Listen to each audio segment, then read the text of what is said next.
Hello everyone, Jai Hind and welcome to the platform of SRIRAM's IAS, and in today's session we'll be discussing about Lok Sabha. आज हम लोक सभा के बारे में बात करेंगे. We'll be talking about Lok Sabha in today's session. And before moving ahead, alright, you all know that we are covering the polity in 20 minutes and we are taking the polity one by one and everything will be covered in the series. But before moving ahead, let me tell you that if you are stuck somewhere, आप कहीं पर भी stuck हैं, कोई भी problem है, तो then you can reach out to us at SRIRAM's IAS. You can reach out to our mentors and उसके लिए आपको करना क्या है? You have to fill the Google form that's given in the description box. आपको fill कर देना है और आपकी कोई भी problem है, जो भी समस्या है, that will be taken care of by the trusted mentors at the SRIRAM's IAS. Now, when it comes to the Lok Sabha is the house of the people or the lower house, and it is not just a chamber of laws, but it is the voice of the nation first. Because ये वो house है जहाँ पर कि हमारे द्वारा जो आपका डायरेक्टली इलेक्टेड रिप्रेजेंटेटिव्स हैं, they sit in this house. Alright, so when it comes to the constitutional framework या फिर लीगल फ्रेमवर्क, पार्ट 5 में आपका जो है the complete framework for the Lok Sabha had been given from the article 79 to 122, जिसमें article 81 से 88 that deals with the Lok Sabha, establishment of the Lok Sabha, and Article 79 says that there shall be a House of the People. या फिर लोक सभा का जो constitution है वो आपका आर्टिकल 79 में दिया गया है. Now, when it comes to the Lok Sabha, it is the region or it is the house which represents the direct representation or expression of the popular sovereignty in India's parliamentary democracy, because this is the house where the people or the members, they get elected directly by the people of the India. So ultimately, when we say that what is the real seat of the political power in the world's largest democracy, it is the Lok Sabha in India. Now, अगर हम evolution की बात करें तो when we talk about the evolution, it was in 1919 जब Montagu Chelmsford reforms जो है वो आपके लाए गए थे, and ultimately there was diarchy that was introduced with the limited representation. But then in the 1935 there was Government of India Act जिसने bicameral legislature framework जो है वो आपका हमारे यहाँ पर दिया. Then we had the two houses which were created, and in 1949 the Constituent Assembly finalized the structure of the Lok Sabha. And 1952 में, please remember this, it was in 1952 that the first general elections were held, and 17.3 crore voters, they casted their vote. Ultimately there were 489 seats at that point of time in Lok Sabha. So ultimately जो Lok Sabha है, it has traveled or it has a journey from a colonial advisory council to a sovereign representative chamber that we see in India today. Now, when it comes to the composition, Article 81 gives the structure as well as the representation of the Lok Sabha. The maximum strength could be 552. However, now it can be only 550. Because earlier what used to happen was there were two nominated positions for the Anglo-Indians जो कि आपका 2020 में abolish कर दी गई. So now we do not have the many nominated positions in Lok Sabha. We just have 530 people that could be elected from the states and 20 that could be elected from the union territories. But at the same time, अगर मैं current position की बात करूँ, current strength की बात करूँ, तो we have 543 elected members, and this allocation is based on the population of the state, and there is delimitation act जो कि आपका article 82 के अंतर्गत आपका जो है defines which state will have how many seats, and ultimately जो representation है, that is one seat represents how many people, that is also decided by the delimitation commission that is established through this act. Now, when it comes to the representation ratio, so over here, अगर हम बात करते हैं एक member of parliament की in the Lok Sabha, he represents approximately 20 lakh people on average, and this ensures that there is proportional representation and also there is proportional democratic voice in our country. Now, when it comes to the representation principle, so we have single member districts that are there. Alright, and each member of parliament represents only one constituency that is established. Now, this constituency, it may have one or more than one district based on the population of that particular constituency. Alright, this ensures that there is equal representation that is given to all the citizens of India. Now, when it comes to the election system, we have direct election to the Lok Sabha, and it is done across via the universal adult suffrage, and this is given under Article 326 that gives the right to vote to the Indian citizens. The voting age is 18 years. So if you are 18 years or above, you have the right to cast your vote, and there is no distinction that is based, or no discrimination that is based on which the right to vote has been decided. There is completely no discrimination. Only the thing is that the minimum age should be 18 years, and that was done after 61st Amendment Act in 1989. Now, the first past the post system is utilized. Now, this had been in news considerably because recently we had the assembly elections of Bihar. So ultimately first past the post system is that winner takes all, या फिर हम कह सकते हैं कि जिसको सबसे ज्यादा वोट्स मिलते हैं irrespective of the percentage of the votes, he is declared winner. When it comes to the first past the post system, direct participation is essence of the democratic legacy or legitimacy that we have in India. Now, what are the qualification of members as per the Article 84? The first thing is that he should be citizen of India and must have minimum 25 years of age. Alright. At the same time, he should not be of unsound mind or should not be insolvent or hold any office of profit, and apart from these, there could be additional qualification as well that could be prescribed by the Parliament through the Representation of People Act that is there and that was passed in 1951, and this ensures that there is representation by individuals of integrity as well as of competence in the Lok Sabha. Now, there is certain disqualifications of members as well to maintain the integrity of the Lok Sabha. Now, when it comes to the disqualification of the members, there are certain constitutional grounds. That is, he should not hold any office of profit. He should not be of unsound mind. He should not be undischarged insolvent, and if he is not a citizen of India, he cannot be member of the Parliament or member of Lok Sabha that we are studying today in today's session.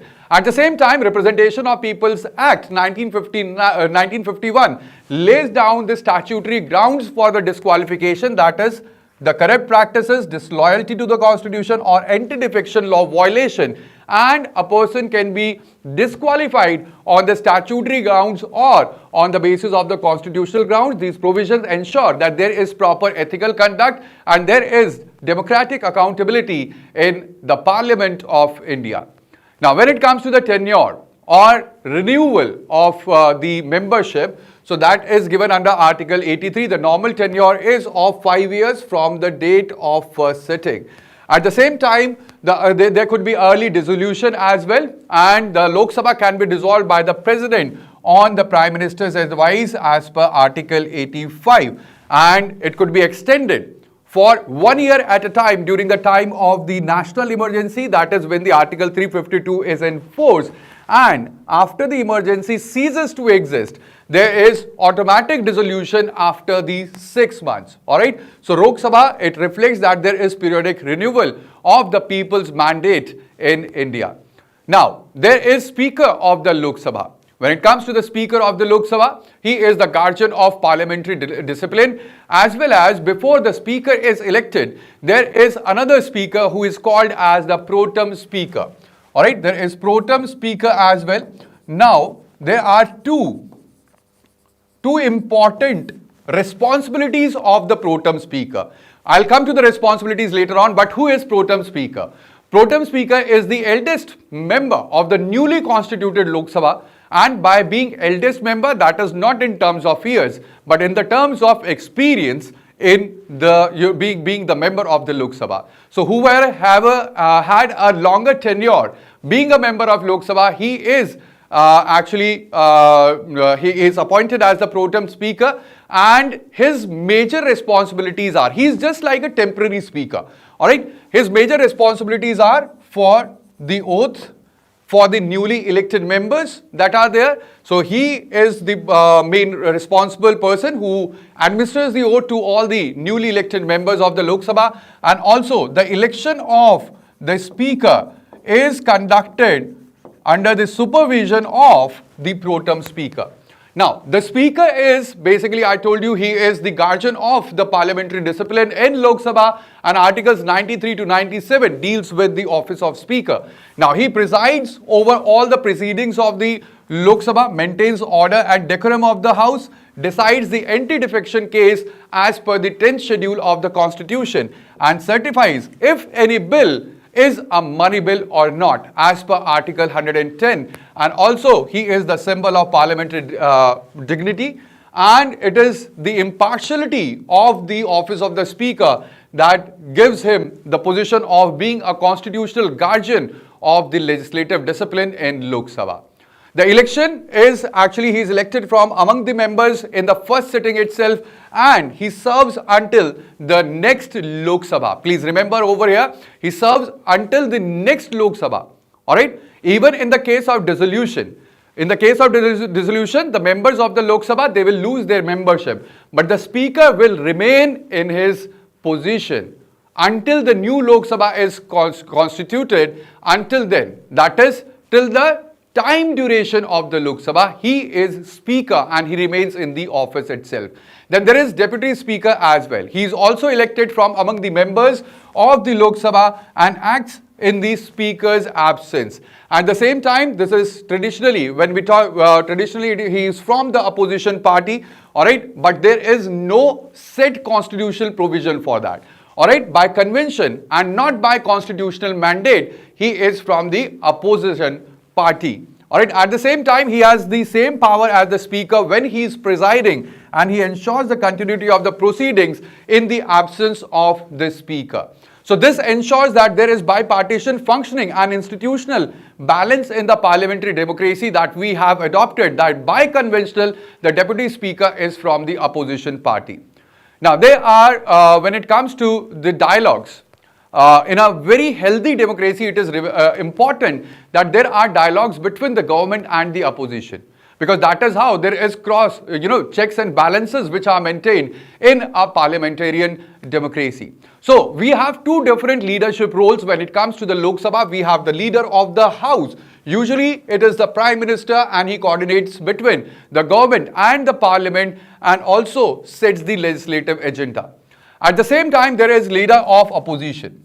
The leader of opposition is recognized if any party holds greater than or equal to 10% of the total seats. It has a statutory status, and as per the Salary and Allowances Act of 1977, and it is the voice of the alternative governance, or you can say that it is the opposition that keeps the ruling party in checks, as well as there is a balance that is maintained when it comes to the legislative procedure. Now, there are certain parliamentary sessions as well, the annual legislative calendar, and ultimately that is given under Article 85. We have right now the winter session that has started. Alright, so we have normally 3 sessions that are conducted for the parliamentarian business. We have the budget session that is conducted, or that takes place between February to May. Alright, it is where the financial propositions and the budget and the appropriations are discussed, are debated, and then they are passed. At the same time, we have monsoon session as well, that is from July to September, where the legislative business and debates are held, and then we have third session, that is winter session, from November to December, and over here again we have policy discussions as well as various bills which are passed. However, when it comes to the number of the sessions which the parliament should hold, we have a strict condition, and that is that there should not be more than 6-month gap between the sessions.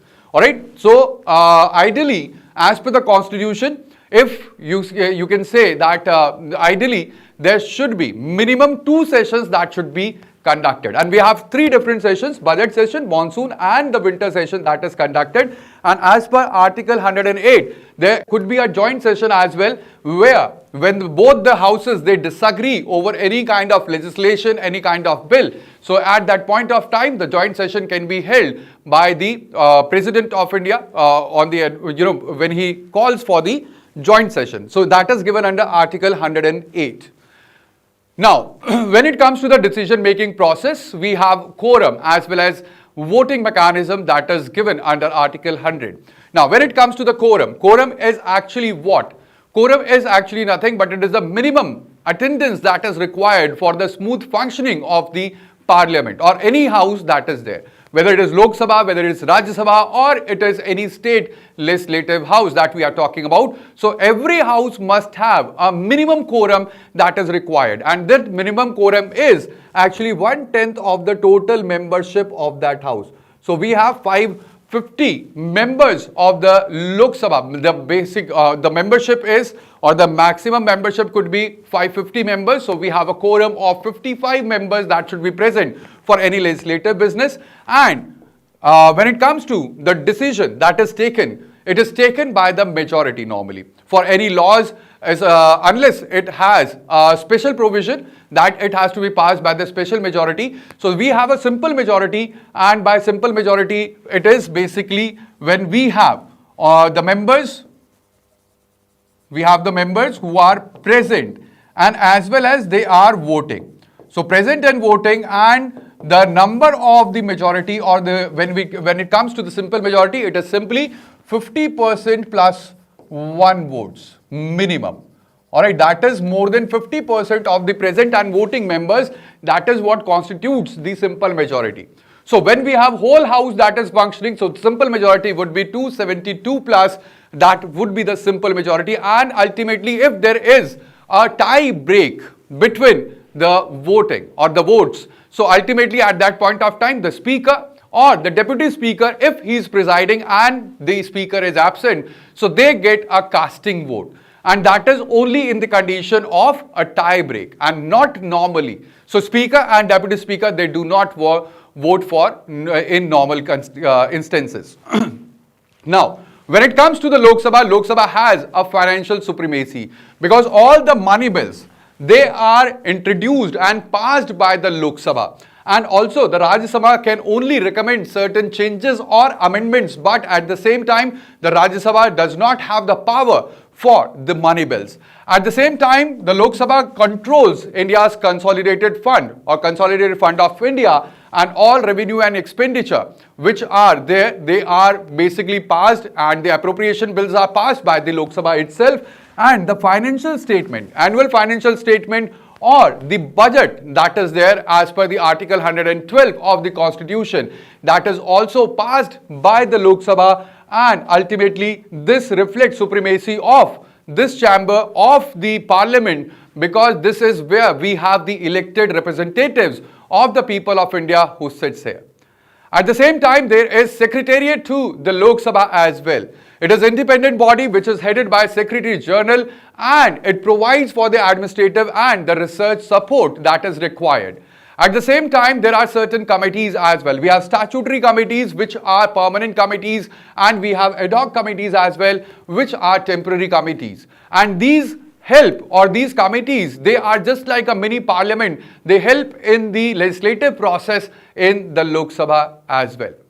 Now, Lok Sabha is the house of the people. That is, it represents the voice of the nation, because over here there is democratic will that is represented, because the whole of India, they vote directly to elect their representatives in the Lok Sabha. It is platform for debates, accountability, as well as the citizen concern. So it also acts as a house for the public grievances, and it is instrument for controlling the executive power through the checks and balances that is by the opposition and the ruling parties. And also there are reserved seats for the scheduled caste and scheduled tribes, that indicates that there is inclusivity and also equity in the parliament itself. So you can see that as per the the current composition and the demographics, there are total 543 seats, total seats, or the elected representatives. 14% are the member of parliament. They are actually the women. Approximately we have 78 members, and the average age on the basis of the years of experience is 54. The total reserved seats for the scheduled caste is 84, and for the scheduled tribes is 47 seats in the current Lok Sabha that we have. And Uttar Pradesh have the highest seats, 80 seats, and that reflects the population based allocation that is there in the Lok Sabha. So Lok Sabha has a very quite democratic significance because it is the core of the executive accountability and legislative supremacy. It is the platform for policy articulation and as well as democratic discourse. At the same time, the training ground for the future democratic leaders is the Lok Sabha, and it is a symbol of India's federal structure and people's power. So, in the words of Granville Austin, the Lok Sabha is the very embodiment of the will of the people of India. So that would be all in today's session, but do not forget that Lok Sabha represents the people's voice. It is the Lok Sabha that stands as India's most direct expression of the popular sovereignty, where popular means the people. The people's will is exercised through the direct election. And ultimately, that would be all in today's session. We will discuss the next topic, that is Rajya Sabha, in the next session. So until then, take care of yourself.